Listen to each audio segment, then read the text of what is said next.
Did you miss out on the Game Toppers Kickstarter earlier this year? Have no fear, because you can go late pledge now. Go check out all the different products they offer and turn any table into a game table. To find out more, head over to GameToppersLLC.com.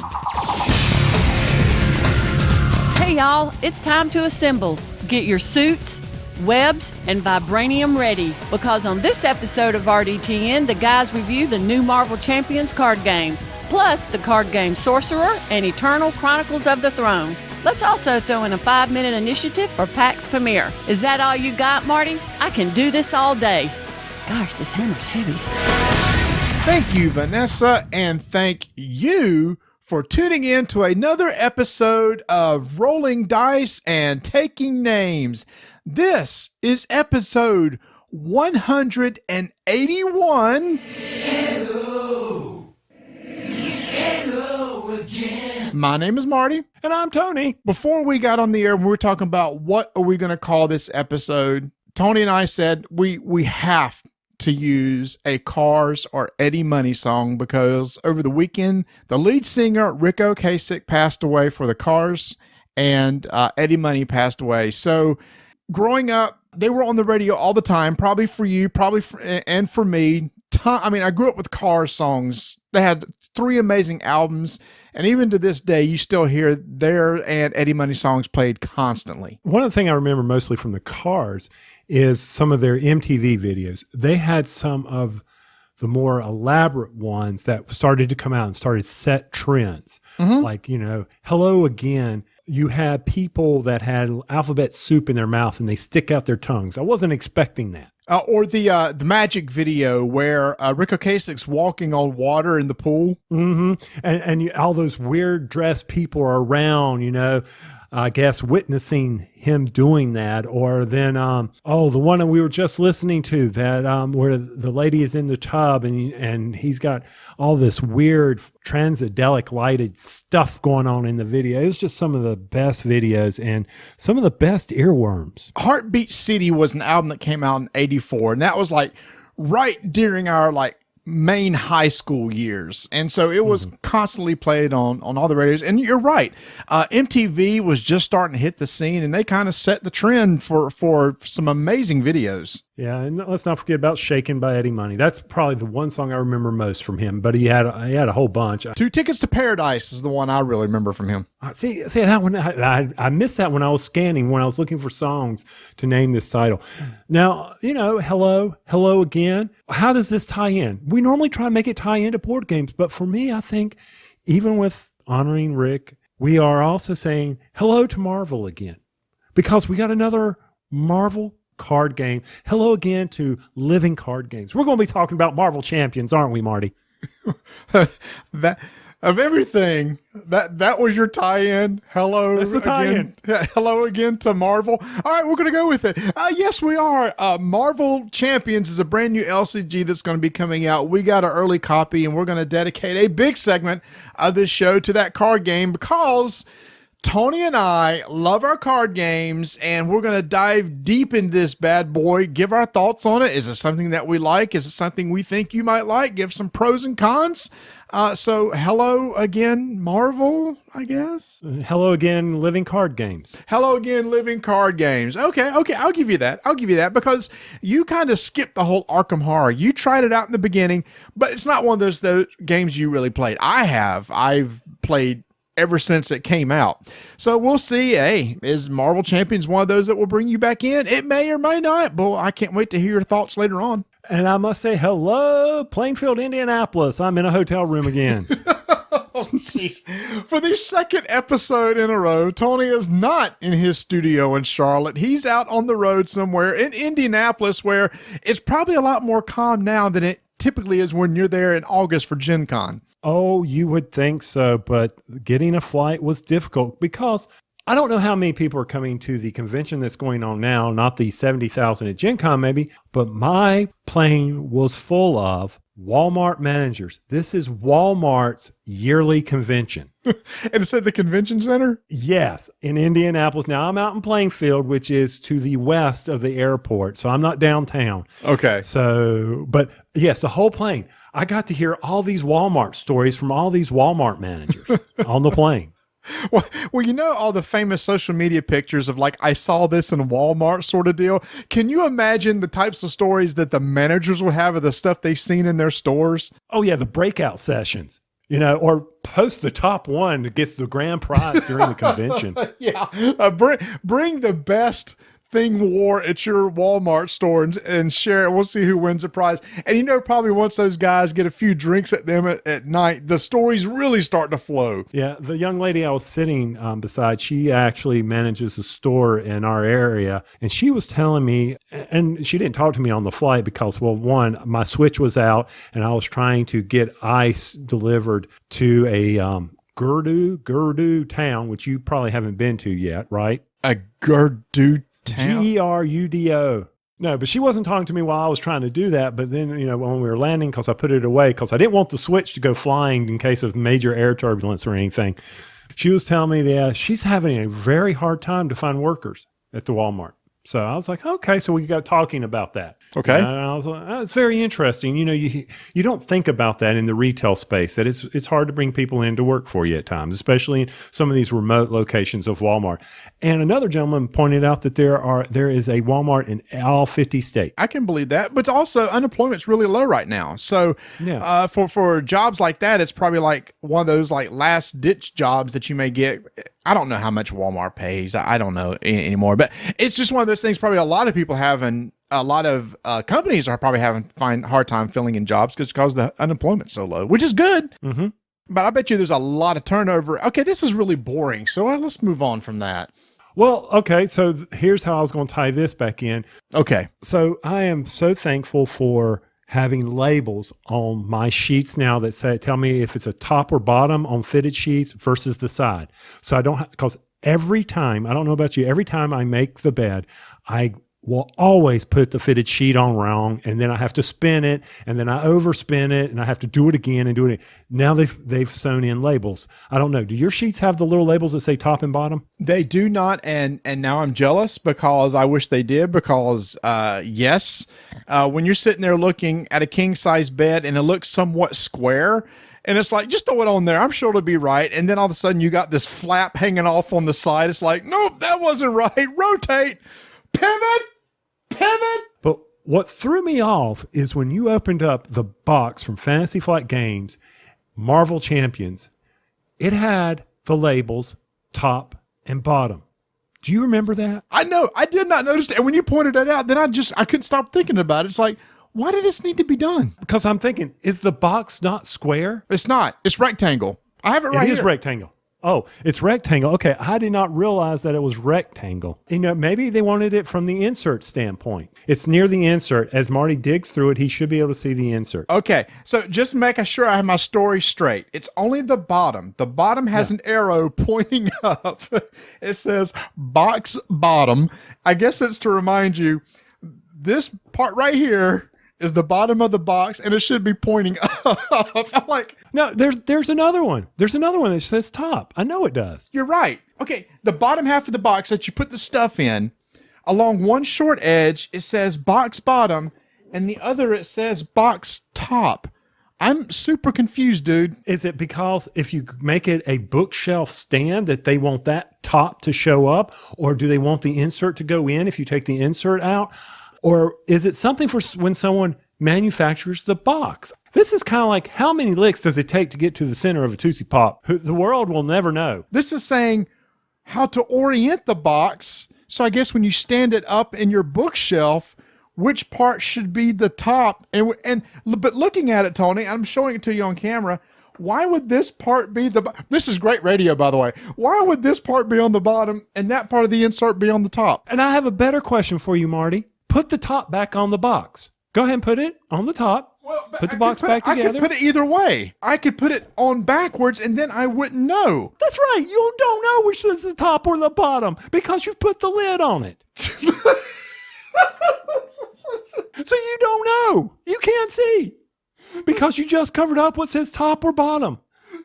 I've got no idea. So we Fantasy Flight inserts in the flying wing. Now we've gone to this. Holy cow. Oh, and there's still a proof of purchase that even after decades, we don't know what the proof of purchase does. And now they're labeling boxes for reasons that we don't know and creating inserts with little ridges that where the cards go that we can't figure out what the ridges are for except for maybe card dividers, but there's no card dividers included. We have so many questions, Tony, just on the box itself. And now I'm not going to be able to sleep at night. I'm going to talk to somebody from Fantasy Flight about this. Oh, like they'll talk to us after this. Maybe it's... Listen, guys, just put that box back in shipping and give it back to us because you do not deserve to talk about this tonight. You opened that box up and I saw that. I was like, okay, maybe I had no answer. But anyway, so you asked me how I was going to tie sheets into this. Well, there you go. That's how I was able to. Now, would you stop looking at the box? But I can't stop. I can't. My engineering logical mind is going all over the place, trying to figure out why is that part considered the top and that part's. If anything, I thought it would be the reverse, so that the cards are towards the bottom of the box. But right now, the cards would be towards the top. There's a slot for putting the cards, and there's a slot for holding like tokens. And you would think the tokens would be at the top of the box, but they want them in the compartment. Okay, I'm done for the night. I'm not going to be able to think straight anymore. So thank you for that. I appreciate it. Okay, I'm going to put it away. I put it away. It's gone. All right. Now, when this thing comes out in Q4, everybody's going to be looking at this because you're right. No one else can see the subtlety of this that we've just talked about. But now, so they now get to wait end of October or possibly even later. We don't know. Can we do this? And let's make a note to ourselves so we don't forget. Let me take a picture of the inside of the box and put it on the blog post for this episode. Sure. So people can go out to rolldicetakenames.com, look at the blog post for this episode, and we'll have a picture of the top and bottom of the box and show you what we're seeing. And maybe you can explain to us why one's considered how... I don't even know. I can't even explain it. And that maybe will get our hits up above 5 on our blog post. Because we all know that everybody has a podcast app, and that's how you... Anyway... But what does make sense? I know what you could include it in the image thumbnail. I will. Take me a picture. You've got 5 days to get me that picture so I can edit it down and put it in the thumbnail so everybody can see. That's funny. That's so funny. Oh, my heavens. But what does make sense to me yes, is, we talked about the game by Parallel Game, City of the Big Shoulders on the last show, right? Oh, yeah. Yeah. And if you want to, make sure to go check out that episode because Tony and I loved that game. Woo. Fantastic, heavy economic game. But yes, we talked about that on episode 180. But we did say that even in the rule book, the paper money is something you don't want to use. That's correct. And we used poker chips. Mm-hmm. Well, I received from dercoinmeister.com a set of Game On coin sets. And now these are alloy coins. And yes, this is a sort of an advertisement, people. But, some of the coin sets that we normally get. Should we have background music for this? Is this a sponsored thing? I just need to know. No, it's not a sponsored thing. He was kind enough to send it to us. And he said, he has a blog that he put out on Board Game Geek where he talks about his attempt at getting this out there. And I met the gentleman. It was by chance. We were sitting down and playing a demo game, and he was talking to me, found out who I was, and he says, well, would you be interested? I said, sure, send it to me. And he did. And these are these alloy coin sets. They don't get scratched up. They come in this really nice travel on that we could use for this. Now, unfortunately, they arrived after we played City of Big Shoulders, but I would have used those. Now, they're smaller in size, and they have this really nice, but you could use them for anything. They've got all kinds of domination. Denomination or domination? Did you say domination? Did I say domination? Yes. Denominations, not dominations. Two different things. Either way. Yeah. No, it's not either way. It's not either way. It's not either way. Okay, thank you. Denominations. Thank you. And another game we'll be talking about domination, right? We will, yeah. Okay. So I already got confused. But anyway, Game On coin sets. The thing he sent was really cool. I mean, it's a small little case, kind of like I have for my Switch, where it's got all the things, all the coin sets in there, and they've got the plucky foam that's inside of it, and it's set out. a really nice addition to any games, and I like how you can put it all back in there and use it for other ones. He designed it specifically for Power Grid. Have you ever played Power Grid? Yes. You have? Okay.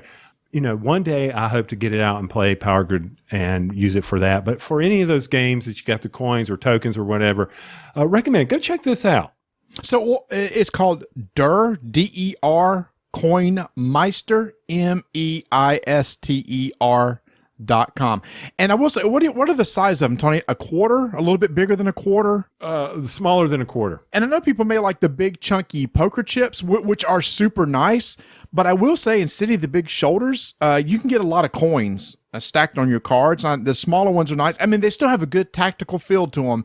And like you said, they have denominations, gosh, is it start at 1, 5, 10s, 20, 25s, 50s, 100s, all the way up to it was thousands, right? So it would easily cover us for that game. We had plenty amount. And it's actually smaller. The case is smaller than like a big poker chip case. So it probably would be something I would rather use for travel purposes as opposed to carrying around big ceramic poker chips. And that case fit very nicely in my miniature market bag that we got at Gen Con, for the big portable gaming thing, backpack game thing. It fit right in there nicely at miniaturemarket.com, where you can pick up all your needs for gaming. Okay, it's a little early for that one. It still counts. Still counts, Miniature Market. Oh, hey, you know what? Speaking of poker chips, one of our favorite games that uses poker chips came out with an expansion. Now, last year, we dolted all over the game War Chest from Alderac. In fact, we gave this game a squirrely for the best two-player game. And they just released, or it's getting ready to release, we got an early copy of the expansion Nobility. Tony and I got a chance to sit down and play it. It adds 4 brand new units, and the units are super, super cool. Very different than the others, but it's not just that, Tony.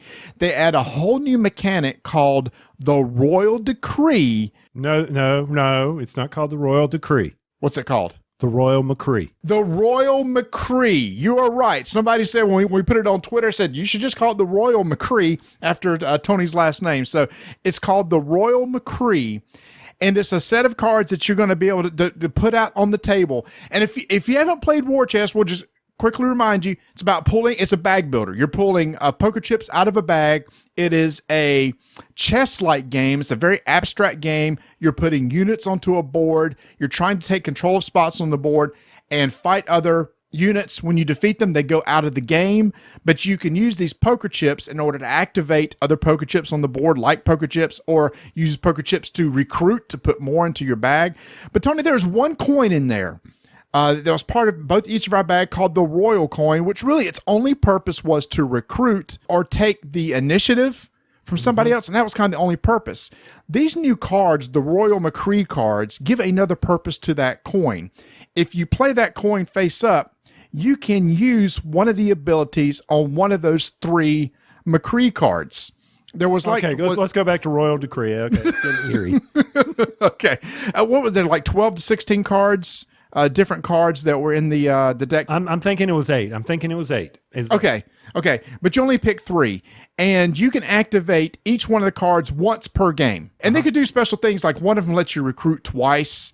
One of them lets you take one unit off the board, respawn at other places. And so that whole element adds a whole other action that you can take using this Royal Coin that really only had 2 purposes. Now it has 3, but it adds a whole new dynamic to the game, plus the 4 new units. That made it very interesting from a strategy concept, because you're sitting there, a coin that used to be like, well, I'm only going to do this with it, where I'm going to recruit, or I'm going to do this. Now, those powers over there are pretty special. So how do I want to use this coin now? Do I want to go over there? I can only use it once. When is a particular time to use it? Because the one we had where you could recruit twice, you and I quickly jumped on that. We said, oh yeah, we're going to pull these coins over and quickly grab that and get those units in the bag. Now, I got to play with the Bannerman and the Earl for my expansion units. And the Bannerman was unique in that he allowed me to move an adjacent friendly unit. So whenever he took a maneuver action, then the unit next to him got to take one as well. That one was cool. Oh, I was going to say, and I had one that allowed me to be able to bolster any unit that's beside of it. Typically, you have to, and you get to bolster from the supply. So instead of having to recruit to get it into your bag, then pull it out and use it to bolster, it's just boom, immediately just bolster another unit on the board, right straight from the supply. That was the Herald, wasn't it? Yes, it was. The bishop that you had was probably my favorite. The Earl? I think it was the Earl.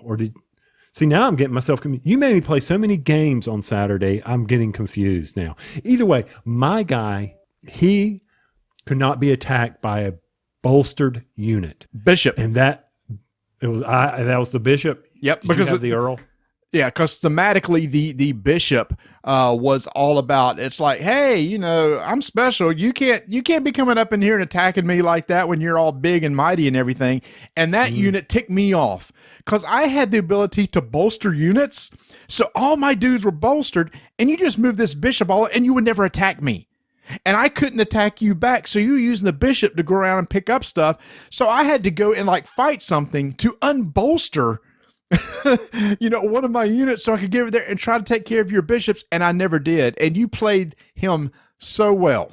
So that was such a good unit. And if you are able to protect him so that, you're going to come at him and try to attack him with a unit, and if I've got a unit running with him, then I'm going to attack you first, and then I've got to get somebody else out. So nice addition to War Chest. Oh, this one's probably going to get another squirrely for expansion. For sure. I'm trying to think of other expansions that's been out over the year. We're already in September of 2018. I'm sorry, did you say 2018? Did we just Oh my gosh, jump? I did. 2019. Unless something else knocks this out of a nomination, which I don't see it happening, this is going to get nominated because I love expansions to where sometimes, expansions come out and they go, I can live without it. The Royal Decree cards are like, nope, every time I play War Chest, I'm going to want to use that new mechanic with the Royal Decrees. Now, you randomly assign units. We happen to make sure that we both played the brand new ones just to see how they worked, but typically you draft or deal out the units. Oh, and also the expansion box, it's a super nice box, but it comes with a tray that can hold up to 16 units, but it only has 4 in there. But that tray fits in the base box. So now there's another tray in the base box for adding even more units and future expansions, and everything will be in one box. And it is a heavy, heavy box now, Tony. Oh, yeah. I mean, those chips are not a light thing, man. They're not light. So that amazing job from Trevor Benjamin and David Thompson. This game from AEG is going to be coming out. The expansion is going to be coming out soon. Between this and Undaunted, the series that they're working on, those guys are on fire for 2-player games. And what's so cool, Tony, is even though that both of these have some similar mechanics, the idea of when you kill a unit, it leaves the game and you have to recruit units in and stuff like that.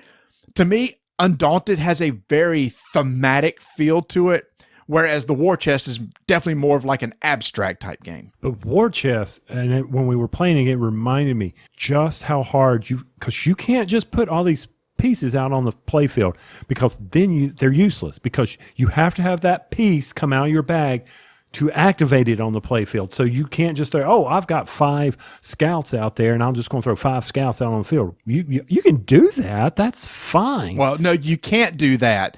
You could only put 1 unit on the field, but you could bolster it 4 times. You can bolster it up 5 times, but then what's it going to do? It's going to sit there because you can't pull one out of the bag to do anything with it. So you always have to have a unit in the bag to pull from to activate the one that's on the board. Freaking annoying part of that game. No, it's an ingenious part of that game because it adds this twist. It's like, and we were doing bag countings, dude. We were like, okay, I see he has 1 chip left in his supply, 2 in his discard. That means there's only 1 in that bag. What's the chances of him pulling it out? I'm going to risk it. Oh, look, he pulled it out, which you actually did the other day. That was funny. Oh, look, he's got archers. Okay. What's the chances that he pulled out his 2 archers that are in the bag on that drop? Nah, not that. Oh, there's one. Oh, there's the second one. Tink, tink. Archers are annoying. So War Chest, still a great game. The expansion Nobility, look for it coming out soon. Speaking of expansions, today I just got the new Warhammer Underworlds Beastgrave expansion. And, we were huge, or I was for sure big on Warhammer Underworld Shadespire, which came out. Holy cow. 2 years ago, September 2017.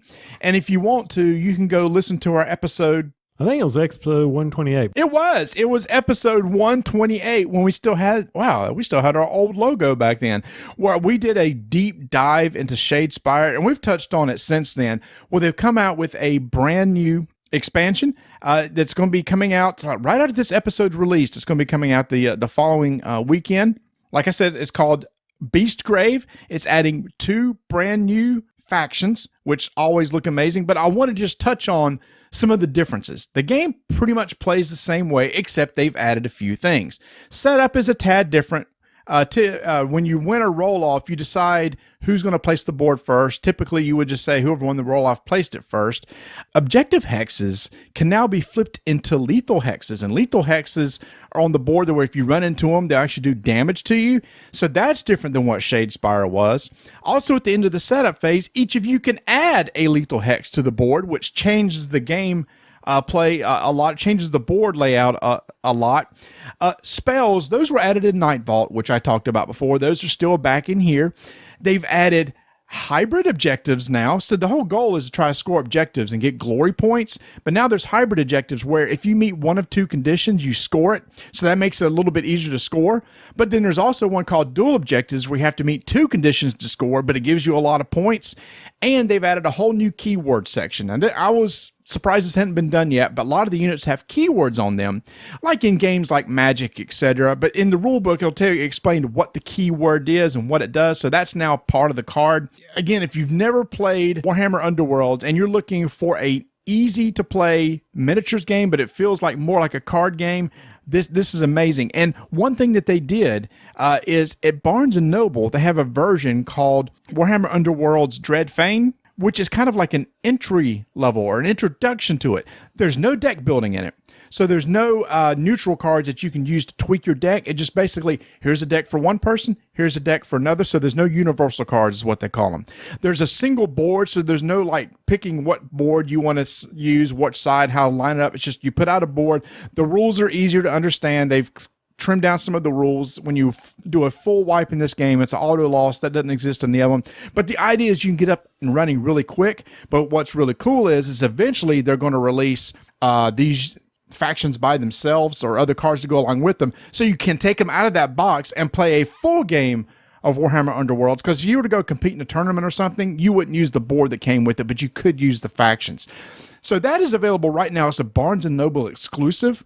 And it's a good way to get into the game, or you can just jump right into this brand new expansion. And they just announced they're going to start rolling out cards, phasing out cards. I'm sorry. So from like Shadespire, the universal cards and that will no longer be able to be legal in tournament. They're going to start rolling them out or phasing them out like they do in Magic. You can still use the factions. You can still use the faction cards, but they're getting rid of the universal cards. Bonus to that is if you're new to the game, you haven't got to buy all this stuff to catch up. You can just buy in, you can get up and playing. The bad part is if you do have those old cards, well, in tournament play, they're not going to be available to use anymore. And before we get off of it, there's 2 other games they do have at games at Barnes & Noble that are exclusives. One is Combat Arena, which is a fun little miniatures skirmish game. Now that's definitely more of just a chuck dice and try to do damage to one another. It's probably less strategical than what Warhammer Underworlds is. And then a co-op game called Stormvault, based in the Warhammer 40k universe. They released a Lord of the Rings game that used the kind of the same mechanics, but it was PvP. They've taken those same mechanics and put them in the Warhammer 40k universe and made it more of a co-op. So they're coming out, Tony, with all these Barnes & Noble exclusives to get people. It's like, hey, you may not have ever heard of Games Workshop, or if you have, here's what this is all about, and here's how you dip your toe into this world. And with Dreadfane that's out there at Barnes & Noble, it's a great way to get into Warhammer Underworlds. So you know what I heard out of all that? Out of 2 years, I bought my base set to start with, filmed the video with you on it, or actually just me showing it. Then I got my Skaven, and then we've moved on to something else. So what that's telling me, if you're interested in getting into this Warhammer Underworld stuff, I got a set for you. Well, here's the thing. I still like to play. I'd love to play. It's not moved on for me. It's an amazing game. And I know recently I talked about Warcry, and I talked about his easy game to get into. 2 totally different games. Warcry is also a skirmish game, but it's more of a miniatures game. Way more of a miniatures type game. You're using tape measures to measure and play and move your units around. Warhammer Underworlds to me is more of a card game. You're building a deck to play, and you're using those cards and actions to move the units around on the board. There's no tape measures or anything. You just move like number of hexes, and then you attack and try to get points. They're both in the exact same universe, but both have totally different feels. Both stay on my shelf, and I'll play either one of them. Either time, one would not replace the other for me. So, Tony, anytime you want to get those Skaven out and let me eat some rats, I'll be glad to do it. Okay. You don't have to re-go the rules with me. I will say one thing about old workshop guys over there. One thing that they're going to dip in my pocketbook about, they released the Go Trek model. Have you looked at it? Oh, yeah. Isn't that gorgeous? I've just been looking at it online, seeing some of the paint jobs people are coming out, the discussion about which base you want to put on it. Well, mine will be displayed. Mine's going to be like Funkoverse dolls. Mine will just be sitting there on the desk where people can come into my professional office and say, what the heck is that? And I'll say, well, that's Go Trek. Go check it out. You'll be thankful you did. That's a good series. That's a lot of good reading there. Yeah, and like I told you, new books are coming out, new series. He's back in the Age of Sigmar universe. He kind of disappeared, and now he's back. Yeah, that model is super sweet. Super sweet. It's one of those things that, I don't know, I guess you can't use it in Warcry, but definitely can use it in Age of Sigmar. Essen is around the corner. The holidays are around the corner. A lot of new games are going to be coming out. One big one that we're going to be talking about soon, Marvel Champions. If you want to get a copy of that, you can go and pre-order that right now to make sure that you get your copy, because I honestly think Marvel Champions is going to be a hot game, and it may be hard to get your hands on, especially some of the accessories like the play mats. There's a play mat for every character, and Miniature Market has all those right now for pre-order, plus all these games are going to be coming out over at Essen, or gifts that you want to get later in the holiday season. And if you want to keep up with all that, make sure to join the Miniature Market email list, where you can sign up for promotion, hot game releases, and remember to check every day for the drop, where they have a brand new game that goes on the drop list that drops day after day until it goes away. And once again, Tony, I pushed my luck on the Civilization expansion. I said, I'm going to wait till it gets just under $15. And as soon as it did, it sold out. So do not wait too long on the drop. Don't push your luck too hard, or you may miss your chance to go get some amazing deals over at miniaturemarket.com.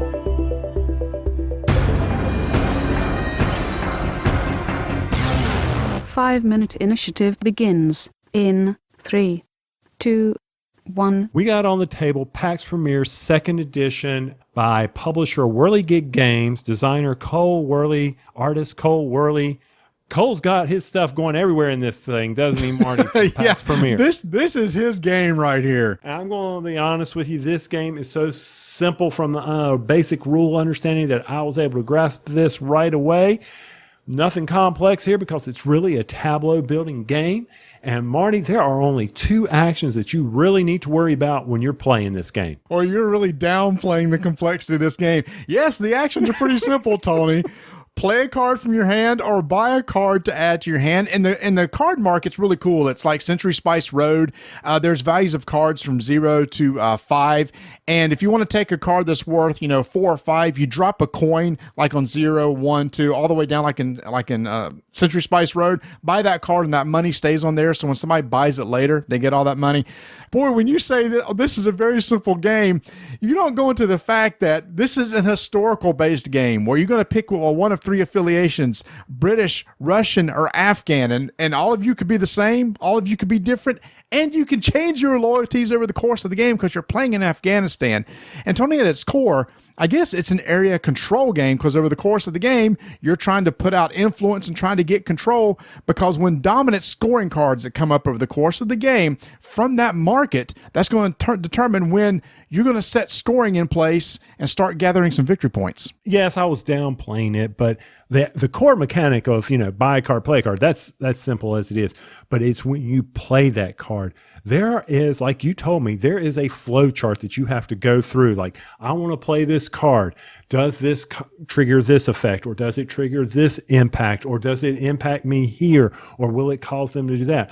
But when you play that card, it is a simple mechanic of, I'm going to play this card, and I am going to do the actions on the right of the card. And I'm going to do that in an area that's listed on the card. And when I do that, I may have to pay somebody or I may not. Depends on who's there. That's one of those check parts. But to me, that was one of the neat strategic parts of this game, that you're having to deal with that. Because if you don't have the money, because money is a tight resource in here, you cannot do it. Because you're right. You're not one of those nation states. You're not Britain. You're not Russian. You're not Afghan. You are as Nate explained it to us, you are a tribal leader. And you are just trying to influence who has control in this country. And that is a key element, because you can switch alliances, which was something I really liked. I enjoyed that. Yeah, and like you said, when you put the cards down, you're going to get able to do some things. You can borrow money, you can leverage, take 2 rupees. One of the things is you've got these cylinders that you can take off your player board and put into play. You can put them out as spies, maybe attack other people's cards and destroy their cards. You can use those same cylinders and put them as tribes on the Afghan map in order to try to gain control of areas. And once you get cards into play, Tony, not only you have the option to buy a card, play a card, then you can start taking actions on the cards themselves. And that's also where like a flow chart be nice. Like when I want to move, where can I move? How can I move? You can betray somebody by destroying one of the cards where you have a spy on it. You can give a gift to the nation that you're being loyal to, and that's going to become important later on when you're determining points, or you can battle somebody. And again, there's a whole rules thing here. Well, if I have a person here and they have persons here and I have more units than them, I can start knocking out some of their units. So there's a lot of things going on in this little tight area control game. My mind was kind of hurting after a while, and it sounds like it's one of those things, man, how long does this game take? This game, I've played several times, 4 players, every time under 2 hours. And I think for a game with this complexity, to get done in under 2 hours is just amazing. And I will say, Marty, that one of the things that I did not like was the downtime between turns because of that complexity. Everybody's like, well, why is that bad? Because as people are strategizing, trying to figure out which cards I want to pick up or how do I want to do my move, it could be a item that may cause you to just sit there and say, would you please hurry up, make your move. And it's not like I can plan ahead because they may change the entire dynamic of the board. And it is a very tight game because by changing those dynamics, then suddenly the entire play, what you have planned to do, suddenly goes haywire, especially if someone changes sides, creates the dominance to shift on you.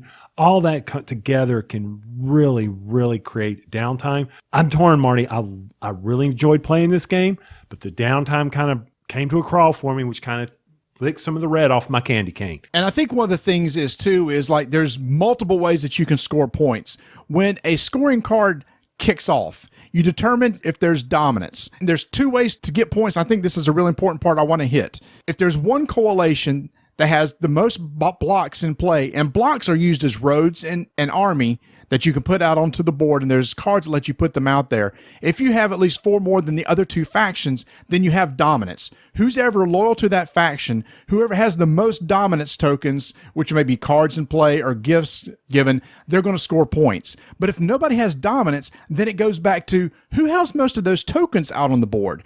Those tokens that you use for spies and tribes, whoever has the most of those out scores points. So, Tony, there's this constant thing of like, well, I'm on the faction with dominance, so I'm going to try to score points that way. But if I'm not, maybe it's like, well, I'm going to make sure you don't get dominance. I'm going to make sure I always have enough guys out there where you don't have dominance. And instead, I'm going to put out a lot of my tokens and score. And, Tony, that's how I won the game last time, was by doing something like that and actually sneaking away with the win, because you guys were fighting for dominance, and I was like, no, I'm just going to make sure that when the dominance check happens, it doesn't succeed, and instead, I'm just going to score points because of all these tokens I put out on the board. I like the game. It's thinky. It's a brain burner. I don't know, Tony, I didn't think the downtime was that bad. That's your opinion, and this is Pax Pamir 2nd edition by Cole Worley from Whirligig Games. 5-minute initiative is complete.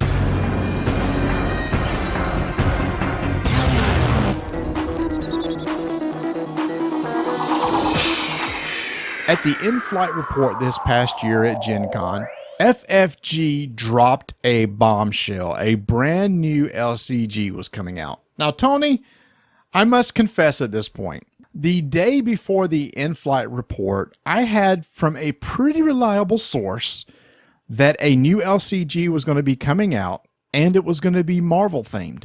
Immediately when I heard that, I thought, and that's all the details I got. They said they didn't really know other than that. I thought, oh, for sure, this is going to be a head-to-head game. Because in my opinion, since Netrunner's gone, Warhammer 40k Conquest is gone, Game of Thrones 2nd edition didn't really take off, and L5R has really kind of petered out. I thought they probably need another competitive game to put in play. So I was surprised when, come to find out, it's a co-op game. All right. So you just gave an argument for why they wouldn't put out a competitive game. Game of Thrones is gone because it was competitive. This is how I read it. L5R has petered out. It's competitive. Netrunner, it was great, but for some odd reason died. So there, by reverse logic, sir, in your engineering brain self, remember top and bottom, the fact is Marvel should be cooperative. Okay, I'll give you that, because since Arkham Horror LCG came out, it has sat in the probably top 10 to top 20 of the BGG hot list ever since it was released. So maybe they realized, you know what? People like their co-op games. And so they came out with one. And we were very fortunate to get an early copy of Marvel Champions LCG from FFG, because we have such a long history with card games.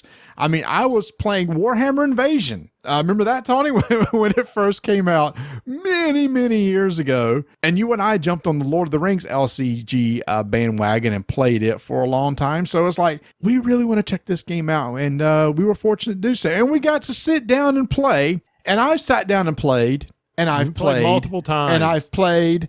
And I've played solo. I've played lots of 2-player. And I've played 4-player. The only version I haven't played is 3-player, so I'm ready to talk about it all. Because in this game, you are taking control of one of 5 heroes, and the core set comes with She-Hulk, Captain Marvel, Spider-Man, Iron Man, and Black Panther. Can we just agree to call everything by their abbreviations? Because we have LOTR LCG by FFG, we've got AH LCG by FFG, and now we've got MC by LCG by FFG. I'm okay with that. Now, if you want, I'll be happy to sit back and you can go deep dive into the rules and explain all you want from that standpoint, or people can go out and watch your video that you did with Mr. Epic himself, Roy Canadays, over at the Dice Tower. You did a live stream and a play.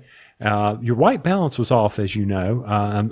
Did you get that fixed? It wasn't off the cuff thing. We had a couple days to kind of prepare, but we didn't have a chance to practice the stream before we did. So yes, the camera was a little off. It was hard to see the cards. I apologize for those that watched that, and it was hard to read the text on the cards. But the whole goal was kind of see how the game flows and just answer some questions as we get along.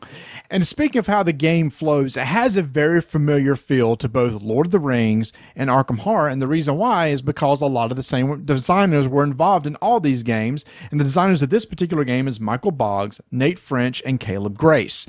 So they have this history of LOTR and AH, and they've pulled in some of the mechanics into this universe and created a game that has a similar feel, but to me is different enough to where it segregates itself from the other two. And what's going to stand me out from all the other games is, and you pointed this out to me after we played, is this is not a epic campaign style game like Lord of the Rings or Arkham Horror. Right. This is your one shot. You're going to play a one and done, and that's it, and that's great. Yes, because in this core set, you have scenarios that you're going to be playing through. You're basically going to be playing against 3 different villains. When you play the game, there's going to be a main villain in play, and core set contains Rhino, Claw, and Ultron. And there's different difficulties. Rhino's the easiest, and Ultron is the hardest.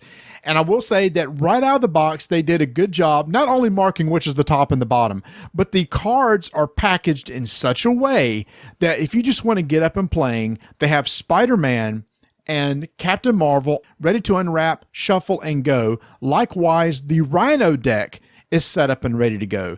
And there is 2 rule books, just like in most FFG games, a learn to play and a rules reference. And the learn to play says, open up this deck, shuffle, sit down, get your tokens out, and start going. Now, I will say this, Tony. I do not understand this, much like I do not understand the box top and box bottom. The decks that for Marvel and Spider-Man, the Spider-Man deck has like a checklist that you can see through the wrapping. And when you open it up, you flip that card over and it says Do not open until instructed so. Now, is it just me, or does it seem that that card should be facing out so I can read that before I open it and go, oh, well, don't open this till I was instructed so? Okay, so we had a quality control issue, but they got the quality control straight on the box. Okay? We know the top and the bottom. I know the top and the bottom. So coming right out of the gate, it's an easy game to get into because the Learn to Play steps you through those decks. And it's one of those games that you're going to be taking your turn. You're going to go through your entire turn. The other person will go through their turn. Then you're going to move to a villain phase. So there's two phases, a player phase and a villain phase. And if you played some of the other games, you know, typically those co-op games are broken down into phases too. My gosh, Lord of the Rings has a lot of them. There's like a resource phase and a questing phase and an encounter phase and all this stuff. And it's even less than Lord of the Rings. I think Lord of the Rings has 3: mythos phase, player phase, and the villain phase or the monster phase. Or You're whatever. talking about Arkham Horror there when you said the 3 phases. I did. I said the wrong thing. It's Arkham Horror 3. So this is even less. The one thing that I think is different on this game, let's just talk about how this game plays and how it's different, is that with Lord of the Rings and Arkham Horror, you pay for things using resource tokens. Now, Tony, that's one thing that you and I liked about Lord of the Rings. The concept that each of the players or each of the characters that you had in play, up to 3, had spheres. And those characters got resources for that particular type of sphere. And when you played a card, you had that every card was affiliated with a sphere, and you had to pay resources for that particular type of card. And we thought that mechanic was really cool. Arkham Horror just has basic resources. You collect them over the course of the game. You put cards out into play. Marvel Champions did something different. Your cards are actually the resources. In the upper left-hand corner, there's a cost to a card, and when you play it, you must discard that number of cards from your hand in order to put that card into play. So now your cards will do a purpose. They'll either act as a card or act as a resource for playing for other cards. Now, Tony, I've not talked to you about this, but I'm just curious, how do you feel about that mechanic? For this game and for the theme of this game, I like it. I thought I'd hate it, but I didn't. I had no problem because it made for some very tough choices in this game. It made for me to say, okay, I need to be able to, and you'll go over this, get rid of threat.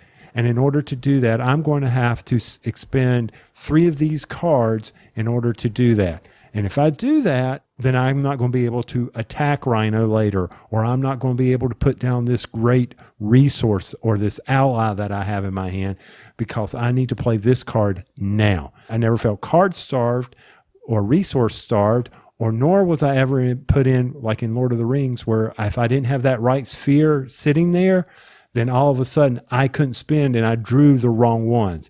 That did not bother me like it does in Lord of the Rings. I haven't played Arkham Horror enough to compare those two, so that to me was a positive.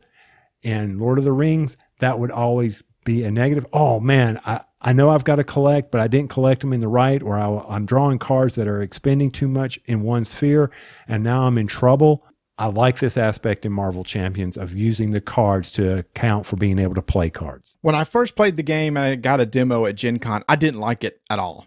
I didn't like the decisions I had to make of, great, well, now I've got to decide, and you did like it. You said, I've got to decide, am I going to keep this great card, or do I need to get rid of it in order to play this maybe other card over here that maybe makes more sense right now? And so you said you didn't find it hard managing your card resources. You never felt card starved. I always feel card starved.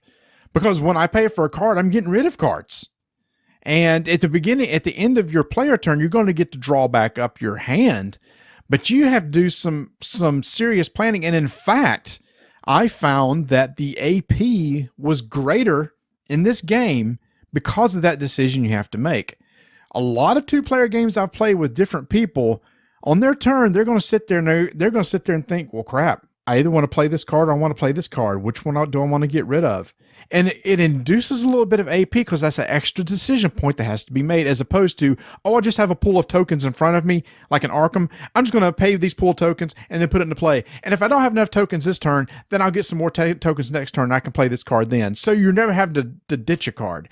But here, a lot of the goal is getting through your deck and getting the cards that you need and having other cards in your hand to pay for. So I'm still warming up to it, but from what I've seen, it does add an extra element of possible AP that maybe the other two don't have. Then you're overthinking it.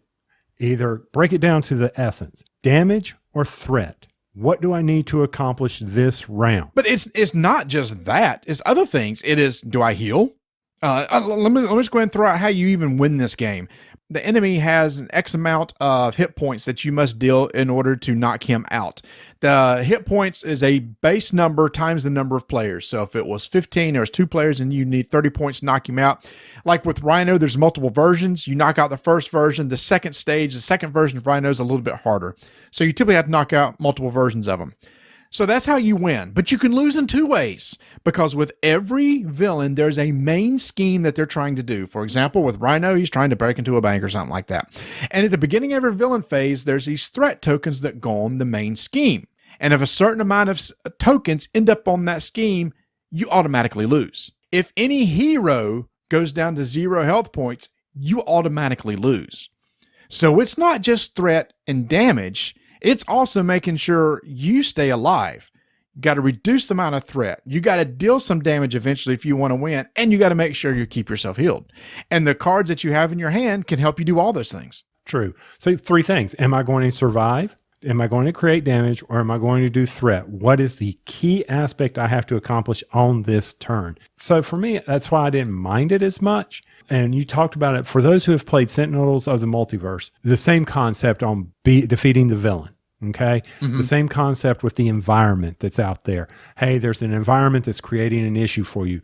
There are threats that are creating the main scheme, and there are additional threats that pop up, not like it does in Sentinels on every turn, but eventually as you move through the villain's deck, there will be something else that comes into play, like there are hostages involved, or maybe there's a bomb to defuse.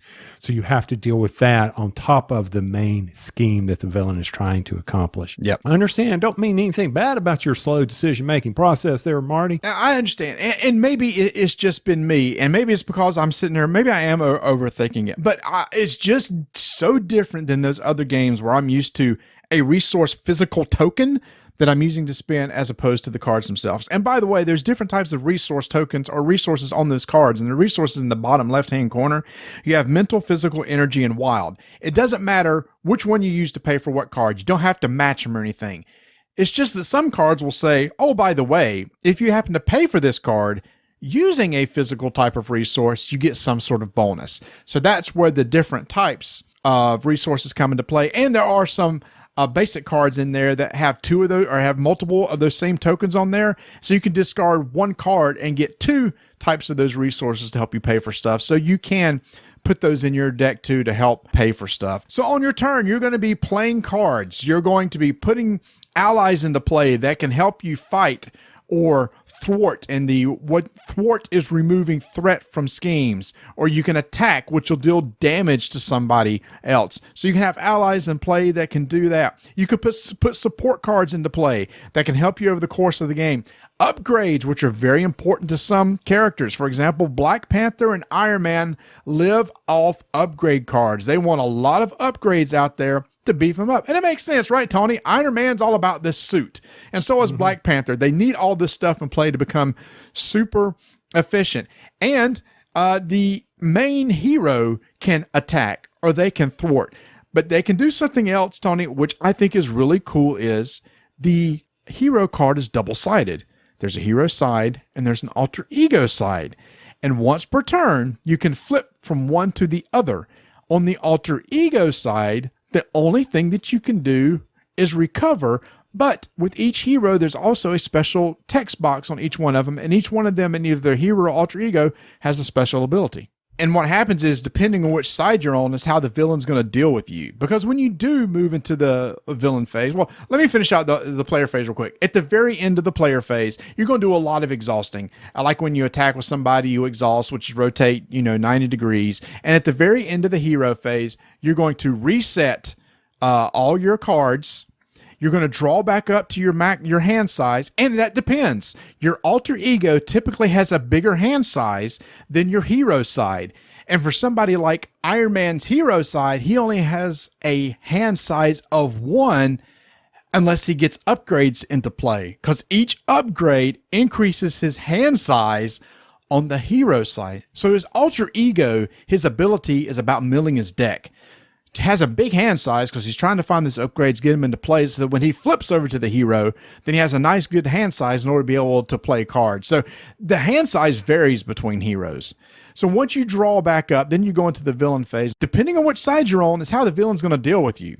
If you're on your hero side, the villain's going to come and he's going to attack you. He's going to take his attack damage. You're going to have an encounter deck. You're going to flip over the top card of the deck, and in the bottom right-hand corner, there's some icons which could boost the damage, and you're just going to take X amount of damage. At that point, you could decide you could defend. Every hero has a certain amount of defense. You can tap your hero and decrease the amount of damage you take by the defense value. But now look, you're exhausted, which means in your next player turn, your hero is going to be exhausted and not reset till the very end. So you're not going to be able to do anything to your hero next turn. So that's a decision you have to make. But if you're on your alter ego side, Rhino's stupid, right, Tony? He doesn't know Peter Parker is Spider-Man. So if he's like, well, if there's no heroes around, I'm going to continue working on my plan to break into the bank. So in that case, when he deals with the alter ego, instead, he's just going to put extra threat onto the scheme every single round. So then that's where I can understand where you're talking about AP. It's like, crap, if I'm on alter ego side, we're adding threat. But if I'm on my hero side, he's dealing damage and I'm almost dead. What do I do? And it comes down to your cards and where is your luck that night on which card's going to be flipped. Because if it adds additional damage, or suddenly he gets, I don't know, there was a keyword about he gets suddenly enraged or something like that. I don't know. There's keywords everywhere flying in this game.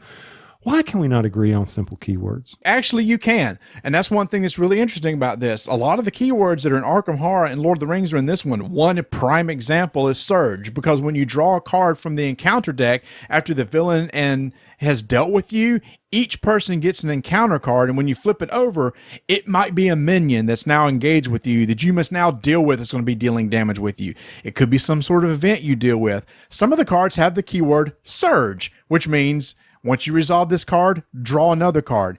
So I agree, Tony. There are some keywords in this that you have to learn, but because it's from the same designers and stuff, a lot of the keywords are the same. That's good to know. You can tell it's been a while since I played Lord of the Rings because I had forgotten that. I thought it was like treachery and all this other stuff, but maybe there's treachery. Maybe there's endurance. Well, that's the beauty of it. There are treachery cards in the encounter deck, just like in Lord of the Rings, just like in Arkham Horror, just like in Marvel Champions. So I'm going to go ahead and just sum it up for me, and then Marty, you can go on. For me, this game comes down to I've got Marvel Legendary. I've got Sentinels of the Multiverse on my iPad. Do I need another Marvel game? Do I need another LCG with Lord of the Rings sitting there getting cobwebs? Is this something that I would want to put on my shelves again to play? The judgment is still out, because I'm more curious about the solo play. Because for me, one of the big hurdles for Lord of the Rings was always building that deck and getting that resource sphere stuff balanced correctly. Here, I think the card building and deck building, and I'm sure you'll mention this, is probably going to be a little bit easier. And I think from a solo aspect, this game is going to be one that I could get out on the table and feel better trying to pull it out time and time again. Also, it's Marvel. Love the artwork on these cards. I recognize the characters. I recognize some of the styles that they were using, so I enjoyed that. So for me, judgment's still out. Enjoyed playing the game, but do I need another one? We're going to continue to evaluate over time. Well, let me tell you about how the deck building works, and you can compare, right? So every hero in the core set, and this is going to be coming out in Hero Packs, is going to consist of 15 cards. You got your hero card plus another 15 cards.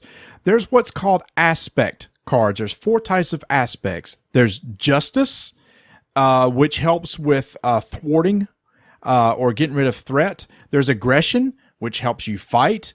There's leadership, which helps ready allies and gives some bonuses like some crowd support and stuff like that. And then there's protection, which helps you heal. So you're going to pick a hero.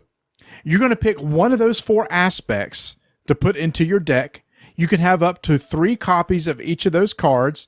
And then there's just some basic cards that you can include in your deck. Your deck size has to be between 40 and 50 cards. There's your legal deck. So all you got to do is hero, 1 aspect, pick which ones you want in there, and that's the entire deck building mechanic. And with each expansion that comes out, the hero expansion, you're going to get all the heroes, going to get some new aspect cards, and one of the other 4 aspect cards. It's one of those things, well, if I don't like that hero, why would I buy that deck? Well, normally you wouldn't unless you want one of those particular one-off aspect cards in that deck. So that's the thing you got to think about. But there's also going to be scenario expansions, and I think this is a positive for me, Tony. You talked about being able to sit down and play one and done. I like that. With Arkham Horror, me and the friend that I play with at work, we have to do a lot of planning. Basically, we set up a deck, and we know that we're going to play this one deck for weeks because we've got to play through an entire campaign. And that's cool in itself because you can change your deck and tweak it as you go along and get experience points. Here is who you want to fight today. Rhino? Okay, let's try it. Boom. Oh, man, that deck didn't work. I'm going to go tweak that and try it again tomorrow. Boom. Try it again. Oh, sweet. I've beat this. Now what can I do? Oh, cool. A new scenario deck that's $19.99 that's coming out. New villain, new side schemes and stuff. Let's try it. I like that, how they're coming out with that, because with Arkham Horror, you got like good cards, investigator cards, and the bad stuff all in one. So you had to buy the whole pack. Here, you can just either buy hero or you can just buy the scenario. Okay. Does that sound more interesting to you? Scenario, yes. Hero deck takes me back to when in Android Netrunner, oh, look, this new corporation's coming out or this new hacker's coming out. I really don't play that corporation. Oh, but look at those generic cards in there. Oh, I got to buy that. I'm buying that whole deck for 3 cards. Oh, it's killing me. Mm-hmm. Well, I think in that case, you might say, well, I'll just skip those 3 cards. I think for me personally, it will be more who's the hero. It's like, ooh, look at that. Doctor Strange is coming. I love Doctor Strange. I'm going to buy that one. You know, that sort of deal. And there may be some heroes that's like, nah, I don't really care to play that person, so I'll just skip it. The core set itself is $20 more than the regular core sets of any other LCG. It's $60 as compared to $40. Now, people are going to be, holy crap, they just raised the price. Well, hold on. Because, Tony, when you and I played Netrunner, and we played Lord of the Rings, there was not multiple copies of every card in there. In fact, in Netrunner, I got the prime example. Scorched Earth was one of the most popular cards to come out of that core set, and there was only one in there. So if you wanted 3 copies of Scorched Earth to put in your deck, you had to spend $120. Lord of the Rings had the same thing. They had some single cards in there. Arkham Horror was a little bit better because you got 2 copies of every card. Here, you're paying $20 more, but you get 3 copies of every single card, and you can easily build 2 full decks out of this core set and never have to buy another one. I'm telling you right now, unless you just want to have 4 decks that you never have to tear apart or anything, you only have to buy the core set and you're done. That's a plus. I'll give him that. If you give me all the cards that I need without having to buy another expansion and I'm all in on that one. Once again, though, I'm still going to give this game some time to ferment. And it's funny, during the in-flight report, when they announced the price, and everybody went, oh! And they said, but you get every copy of card that you need to build multiple decks. The crowd went crazy because a lot of people in there knew the issues with the previous LCGs where they knew they had to buy multiple copies. So now that is gone too. Final conclusions for me. I'm going to compare this game against the other 2 Fantasy Flight co-op LCGs. I've played both. They're from some of the same designers, so I thought it'd be good to compare against those 2. I'm also going to ignore IP. Doesn't even come into play. I'm just looking strictly at game mechanics and how I enjoy playing the game. Coming in third is the Lord of the Rings LCG. It's starting to show its age, even though it's still a very solid game. A lot of tweaks have been made over the past couple of LCGs to kind of fix some of the issues that I had with that game. However, I do like the Lord of the Rings IP the most of all. So that's why I said early on, I'm not going to worry about the theme of the game, just mechanics. Coming in second is actually Marvel Champions, which means coming in first is Arkham Horror LCG. I just absolutely love that game. It's a heavily narrative game that has a lot of strategy. And when you play this game, I feel like I'm playing a story. The flavor text actually matters. But just as much as that is the mechanics of playing the cards and building the deck and everything. And every game feels totally different due to the map and the narrative. And if you've never played, there's a map that's involved where you use location cards in order to move your investigators around on the board. So every time you play, you're playing in a different location, a different map, so it just feels totally different. However, If I'm to compare the three based on which do I think I'll get to the table more often, it's easily Marvel Champions. This is a game where I can quickly build a deck, as we explained earlier.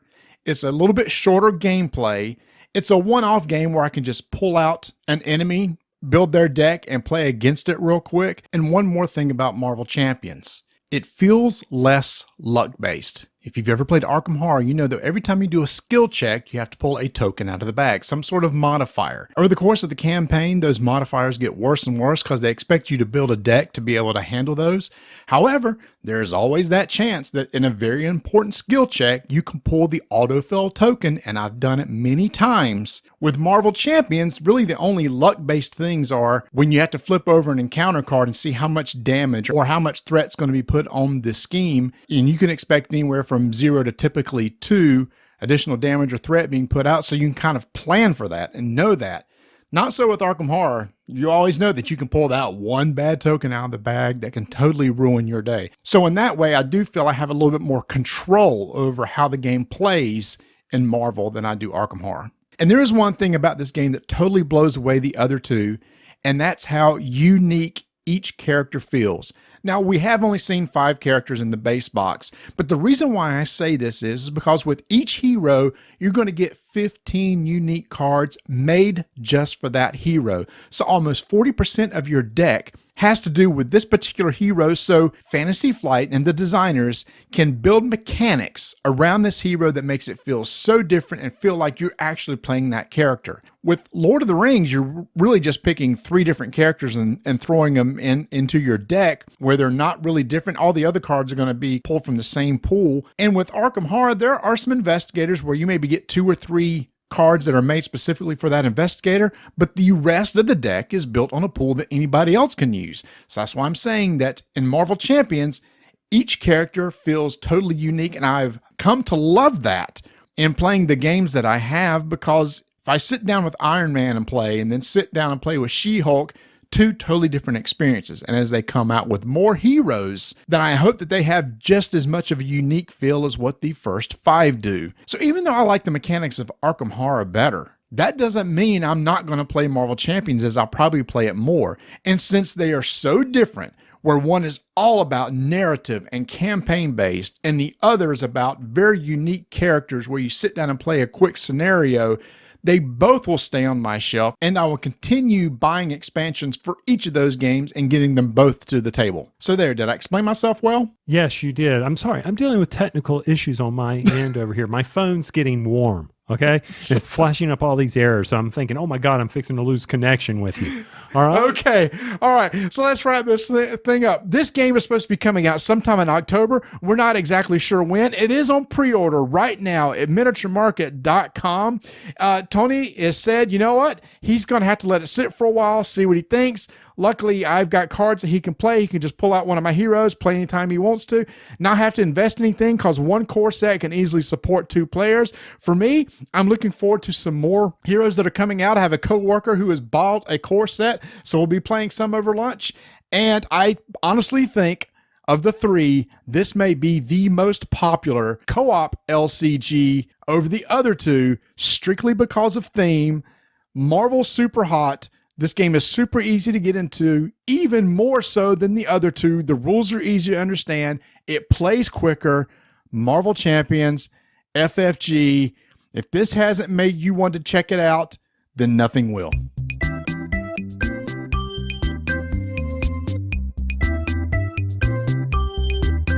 PortalGamesUS.com. Their year is ramping down. And you know how I know that, Marty? Is because Ignacy is actually doing vacations and going to volleyball games. That's right. He's been posting all these pictures, not of board games, but of volleyball games. I expect him to have a volleyball game coming out in 2020, at the same time as probably Stronghold Undead, which goes on Kickstarter in November. About freaking time. But what? What is this? That means the game won't be delivered until 2020, Marty. So once again, I see another squirrely in Ignacy. over at Portal Games. Do you not see that? Oh, I see it. Oh, yeah. Tell me about it. And then, of course, at Essen, he has his new releases, the expansion to Empires of the North. The Japanese are coming. They're selling their ships over to the Vikings, Empires of the North. If you haven't tried that out, recommend that, definitely. And also be sure to check out, we've got a promo card. If you have it, let us know. We can get you one, especially if it's out there on our Pod Pledge page. And then, of course, Preta Porter will be hitting stores here soon, shortly after Essen. Those that backed it should be having it in their little hands. Looking forward to getting that on the table as well. So be sure to go check out all the news over at portalgamesus.com.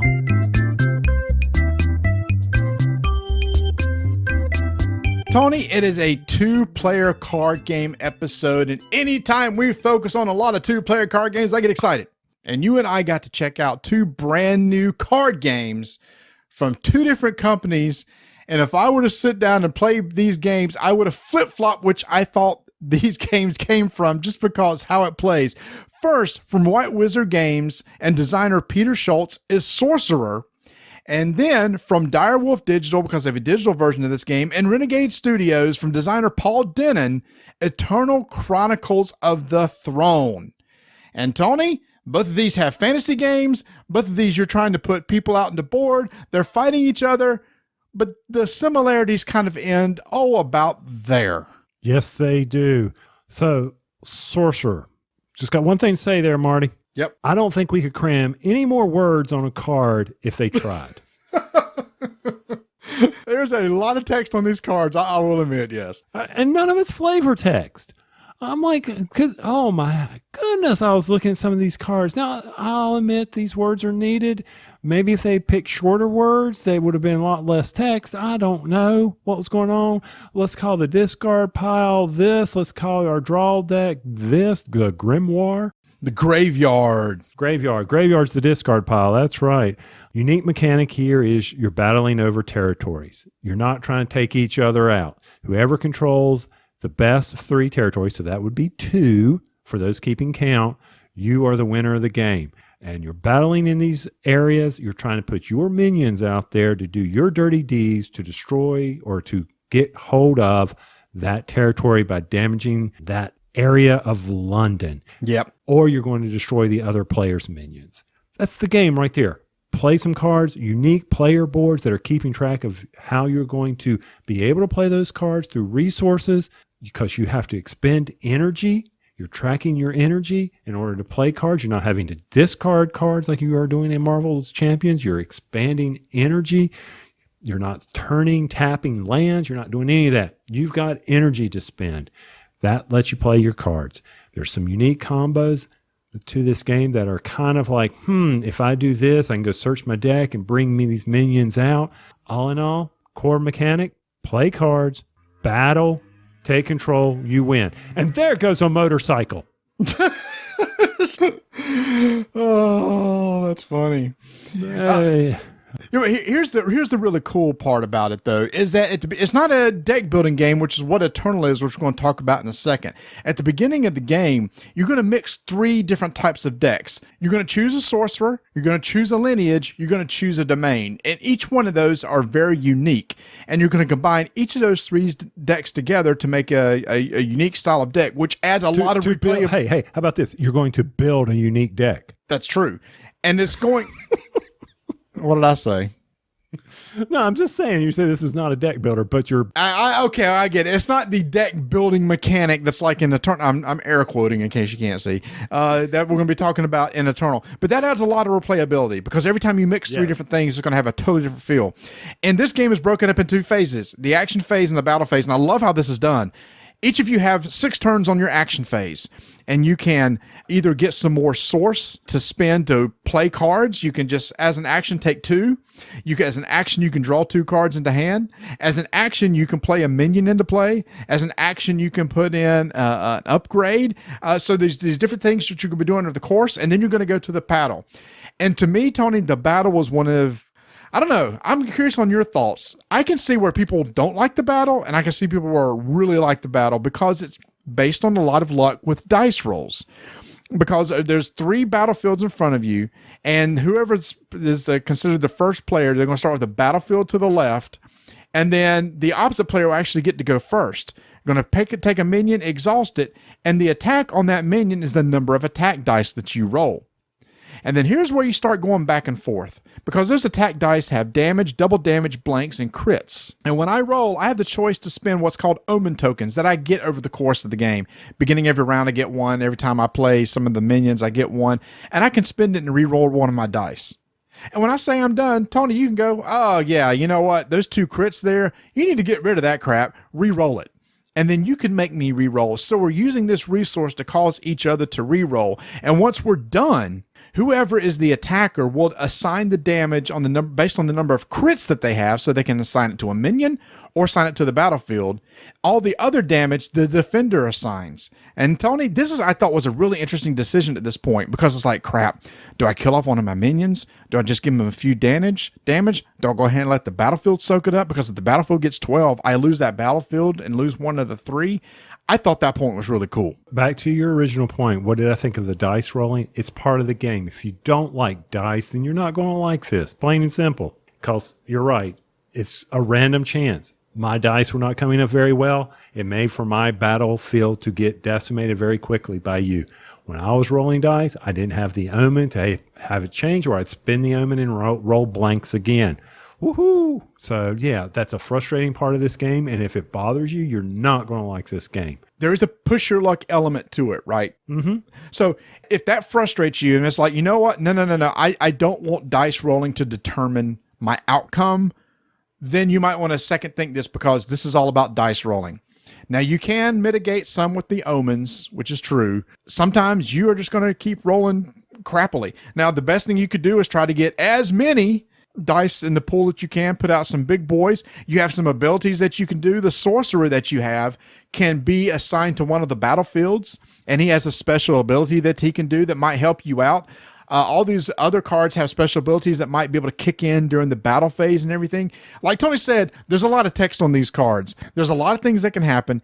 Each sorcerer is different. Each domain is different. Each lineage is different. So there's a lot of stuff that can go on. But the crux, you're setting up minions. You're fighting over battlefields. The first person to claim 2 wins. Now, this is totally different than Eternal, because Eternal is, to me, Tony, kind of like a fantasy version of Star Realms. I agree with you, Marty. Eternal was a fantasy Star Realms. Here you're playing cards. This is a deck builder, purchasing cards, getting them in your hand, doing the classic draw 5.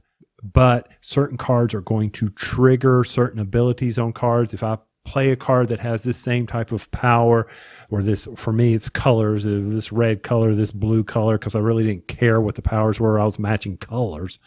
Then I would be able to trigger certain effects on this card. Now, what was unique about this game for me, Marty, was how it ended up doing the battles, where you were blocking and doing damage, where your heroes would stay in play, giving me a chance to respond. And if I didn't respond, then I took damage to my character. That was a unique thing about Eternal for me, from that standpoint, that I'm like, okay, it's not just, I'm going to go hit you now. I had a chance to block it, and then those players my guys that attacked, then went off the battlefield. They didn't hang around. So they were forced to do battle. So it was sort of I'm playing them, I'm getting them off, unlike, well, say Magic, where they hang around, right? I haven't played Magic enough. Do they still hang around, Marty? Yes, they do, but you can probably match it more to maybe something like Star Realms, where you have the big ships that come out and they kind of stay in play, from round to round. But also in something like a typical deck building like Star Realms, like you said, when I put up my guys to fight, they fight immediately. Star Realms, or even the latest game from Justin Gray. Shards of Infinity. Yes, Shards of Infinity.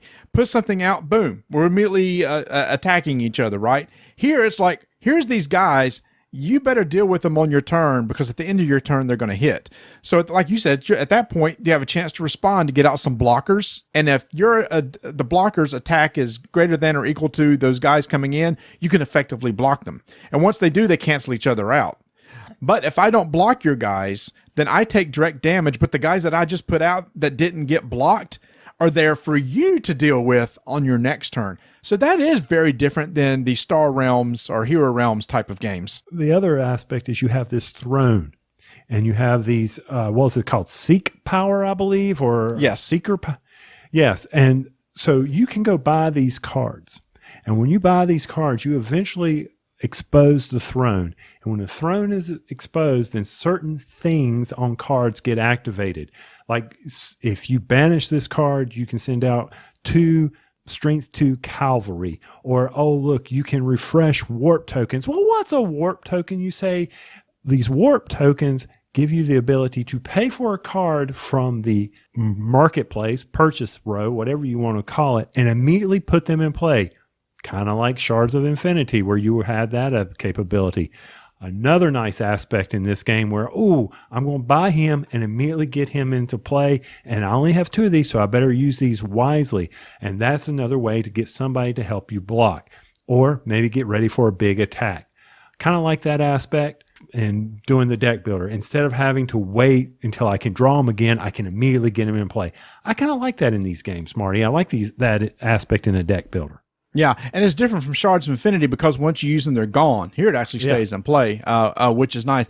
But the thing is that it felt so similar to Star Realms for me. That's why, like I said at the beginning of the segment, I would have guessed that Eternal came from White Wizard, who did Star Realms, and Sorcerer came from Renegade, but it's actually flipped. Regardless, they are both really unique fantasy flighting games. We talked too much about FFG earlier. They're very unique fantasy fighting games with their each own mechanics, and they will appeal to people differently. Quick deck builder, come in, punch each other in the face. You're going to want to go Eternal. If you want to go a little bit more, a game that takes a little bit longer, a little bit more to work through, the combat takes a little bit more to resolve, but it does have that push your luck dice rolling element, then you'll want to check out Sorcerer. But Tony, I think they're both good in different ways, and I'd play either one of them then again anytime. I would play them, but do I need another deck builder in my life? Well, the beauty is that the Eternal game is available as a digital app on all the platforms right now. So if you don't need another deck builder, a physical deck builder in your life, you still can play that on your phone or on Steam. Yes, if you like the fantasy theme, it's something for you to go to.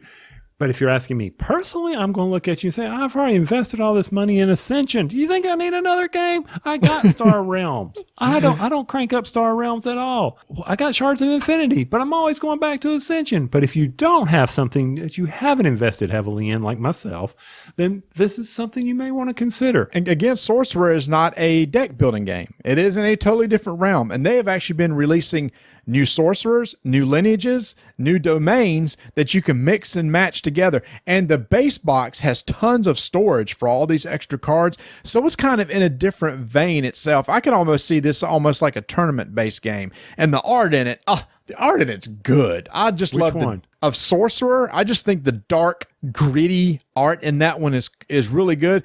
The Eternal's good too, but it has more of a lighter, brighter feel. The other one's just a really dark style of image. Which tells me which one is family friendly. Oh, Eternal, easily. Yeah. And see, the Sorcerer art didn't really capture me. And on Eternal, the Yetis were too childish. There's the Yeti fact. It looked like a smiling little, I don't know, teddy bear, maybe. Okay. These are now aesthetics. And when you start talking about aesthetics, about liking either the art or this or that, then you're suddenly, okay, now I'm splitting hairs. So I enjoyed both games. Do I need another deck builder in my life? Probably not at this time. But between the two, which one would I go with? I would go with Eternal. Now, between the two, I would choose Sorcerer because I like the idea. The goal is not to knock out the other person's life points to zero. Instead, it's an area control game. It reminds me very much of Warhammer 40k Conquest, which I really enjoyed. So fighting over control of battlefields is different enough to me. So there you go, Tony. We split. You went with Eternal on one. I went with Sorcerer.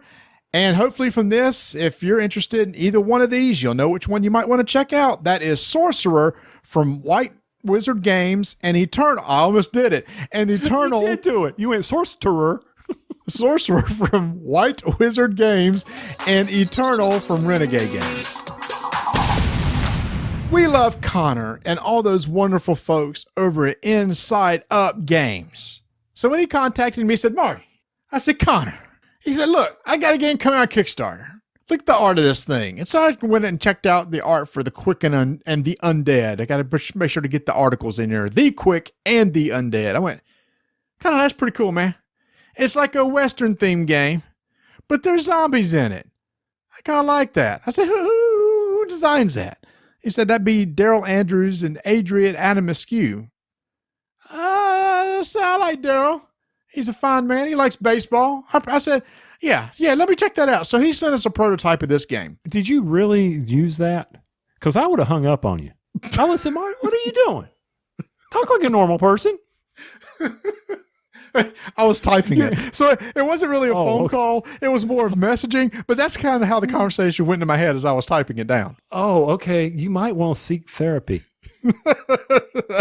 Connor said he's got this Kickstarter coming out and he'd like to send it to you. So you've got us a copy so that we can take a peruse of this Kickstarter, of this prototype. One of the few things that very seldom, we don't got other games Kickstarters. So what did you think when this thing, boom, dropped on your doorstep? Well, when I got it and looked through the rules, I thought this sounded kind of cool. Drop it on the table and you go, okay. Well, number one, the theme is unique.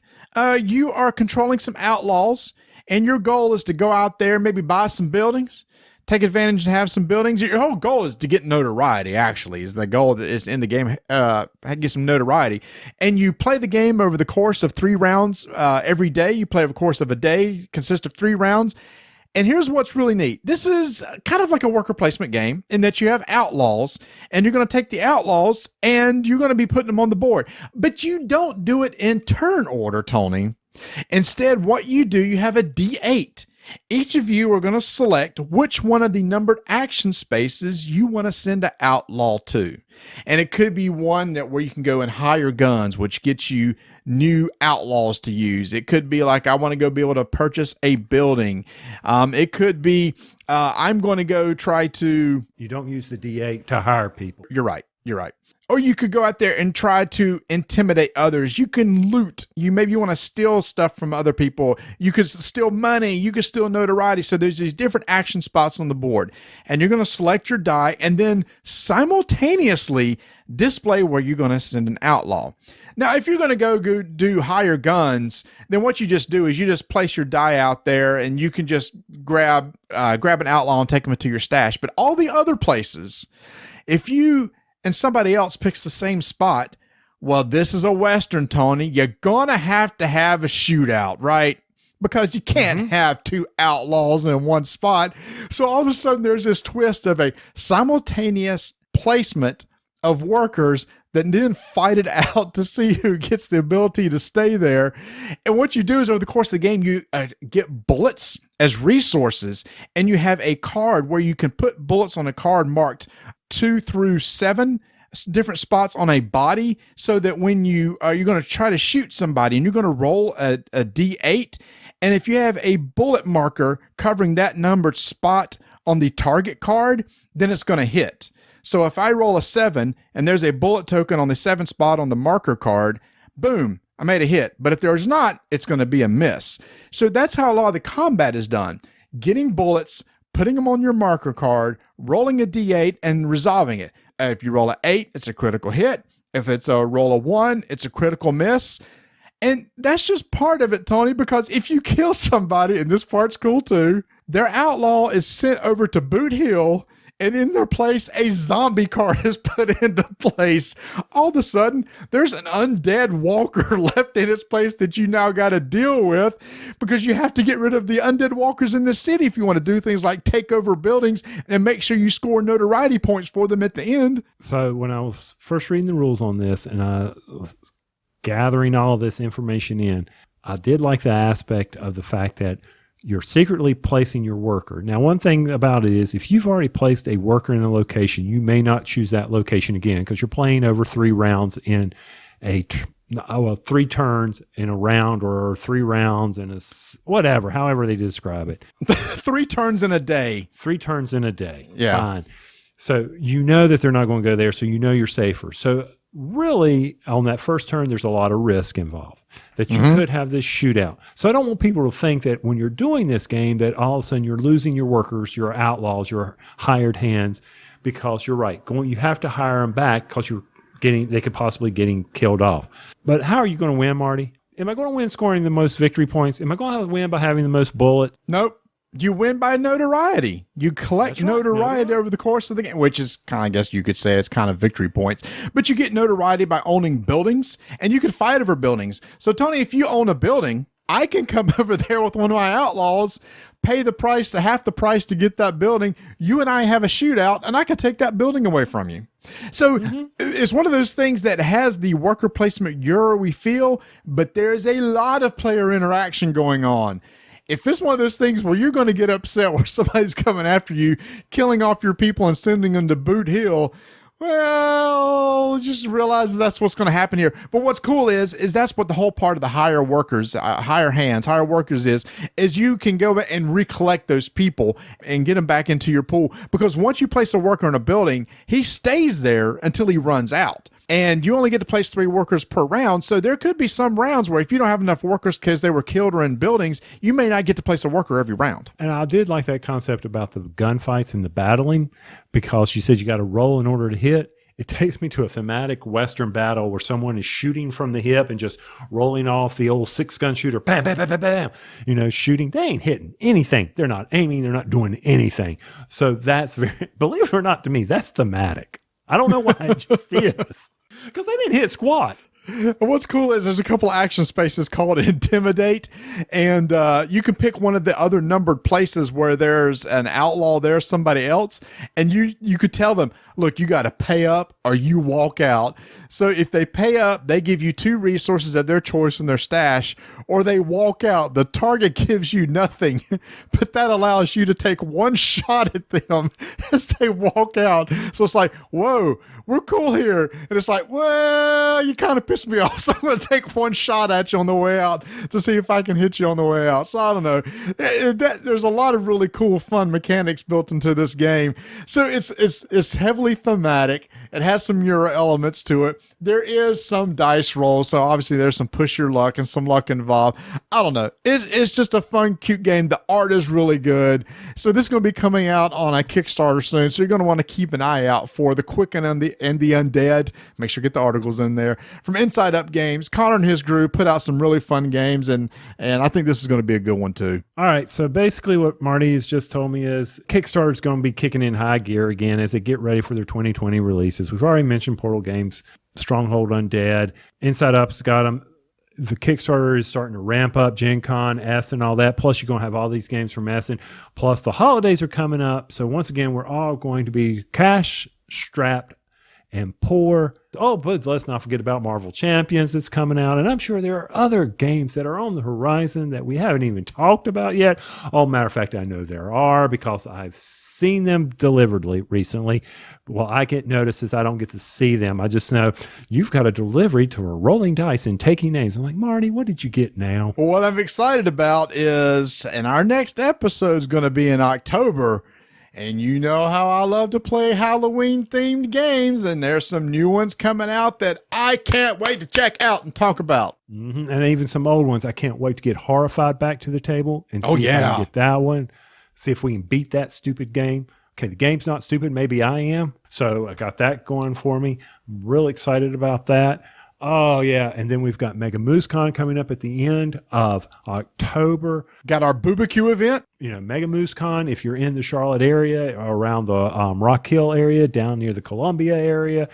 Oh, if you're in Atlanta, Georgia, or if you're in Tallahassee, Florida, or maybe you're up in Washington, D.C., or if you're on the East Coast, or better yet, if there is an airport near your house, then you can get to Charlotte, North Carolina, and drive 35 minutes south, and you can attend Mega Moose Con and the swanky new hotel they got next to the convention center. Yes, I am plugging it for Mark because Mark's our buddy. And he does a great show. And it's going to be October 25th through 27th in 2019. And Tony, that's not all. There's another really cool local convention that's going to be going on at the end of September. And that is Recon. That's taking place up in the northern part of North Carolina at Colonelsville. How about let's try Kernersville. At Kernersville, wow, I can't say this. At Kernersville, North Carolina. This is going to be September 28th and 29th. And the cool thing about this is a board gaming con that is totally free. That's right. You heard it. Free. Open gaming giveaways. They're going to have a gaming flea market, which I'm very interested in. They're going to have food on site. You just come in, sit down, play some games. I hope that we can get to go. Our buddy that's running Mega Moose Con, Mark, says that he's going to be heading up there. We'd love to go up there with them and check it out. This is the 5th year they've done this. I've heard some great things from it. Roy from Dice Tower, who used to live in North Carolina, that used to be a perennial event for him, and he said it was always a great time. So that's at Recon. You can find out more over at reconbgc.com. They also have a Facebook page, Recon, RECON BGC, if you want to find out more. So end of September, Kernersville, North Carolina. At the end of October in, what's the name of that city in South Carolina again for Mega Moose Con? Richland. We're going to be for sure at Mega Moose Con. Maybe we'll be at Recon. Regardless, you need to go to both. How about that? And just for those who are not Google Maps savvy, that's between Winston-Salem and Greensboro here, which, by the way, that's very close to Lexington. Good gosh, Marty, you've been talking to me too long. I'm already screwing up. Lexington, which is known for its barbecue. That's right. If you've never had North Carolina barbecue, the prime spot for North Carolina barbecue is Lexington, North Carolina. They have a big barbecue festival there every year that brings in thousands and thousands of people competing for the best barbecue. Now, I really want some barbecue. So that means I can't wait till Boobacue when our friend Steve, who is a grill master himself, will be bringing some homemade barbecue. Hey, a lot going on, everybody. October's going to be a big month. Halloween games, Essen. Make sure to stay with us here at Rolling Dice and Taking Names as we try to cover as much as possible. And we ain't even talked about seeding our yard yet, which will be coming up soon. So maybe we can get that on the show next time, Tony. And who knows what hotel I'll be in for our next recording. If the hurricane keeps coming, I know I'll be down in Florida. Who knows? Good gosh. So anyway, keep rolling dice and taking names. Once again, thank you for listening to RDTN. If you want to support the show, you can go out to podpledge.com and support us there. If you want to follow us on Twitter at Dyson Names, Instagram Dyson Names, join our BGG Guild 1589 as we come up on our 7th anniversary. We always have some cool giveaways, so you want to join as many of those things as possible. Thanks again, y'all. Hey, Tony, people were complaining on the last episode where we covered Saint Noir, what I was talking about using the Amazon device in order to, ask it questions and everything. And they said we kept activating it. So why don't we help them out? Tony, take it away. Hey, Alexa, order a case of moon pies for me.